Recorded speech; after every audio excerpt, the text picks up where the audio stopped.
Les tutos de la semaine. On les a trouvés sur le réseau chinois TikTok. Comme sur les autres réseaux sociaux, il y a des tutos beauté. Hi guys, so I'm gonna teach you guys how to get long lashes. Hi guys, so I'm going to teach you guys how to get long lashes. So the first thing you want to do is grab like a piece like this. Particularité de cela, c'est pas vraiment des tutos beauté en fait. Écoutez attentivement.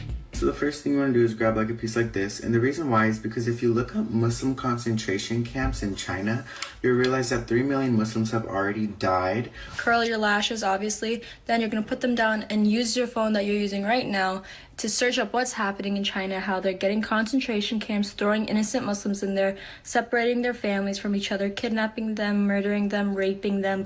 Et regardez, elle a balancé son message et elle reprend son tuto tranquillement. This is another Holocaust, yet no one is talking about it. Please be aware. Please spread awareness.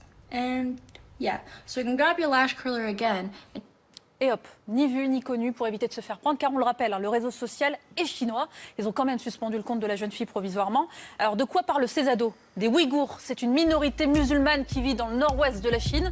Plus d'1 million d'entre eux sont détenus en secret dans ces camps de rééducation qui sont en fait de véritables prisons. Les détenus qui n'ont commis aucun crime sont internés parce qu'ils sont musulmans. Les plus croyants sont forcés de manger du porc et de boire de l'alcool alors que l'islam l'interdit. Et s'ils n'obéissent pas, ils sont torturés. Un vrai système de lavage de cerveau. 他们受到一定的极端思想感染以后，为了就是把自己思想里面的极端思想的感染程度去除。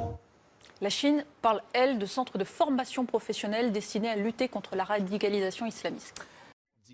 Une liberté de façade, car à chaque instant, ces hommes et femmes peuvent être enlevés, arrêtés. Nous sommes à l'ouest de la Chine, où vivent près de 12 millions de Ouïghours. Cette minorité musulmane subit une répression permanente du pouvoir central chinois, intimidation, menaces de mort ou emprisonnement. Alors des milliers d'entre eux fuient le pays. Et même à l'étranger, il n'y a aucune sérénité. Ils sont poursuivis. Rares sont ceux qui acceptent de témoigner à visage découvert. J'ai plus contact avec mes parents et mes familles, ça fait 3-4 ans déjà. Et avant, avec un moyen de social media, WhatsApp, WeChat, tout ça. Maintenant, tout est interdit, même téléphone fixe, on ne peut plus passer. Voici de rares images d'un camp d'intégration. À l'intérieur de ces murs, des centaines de milliers de Ouïghours sont soumis à ce que l'État chinois appelle la transformation par l'éducation.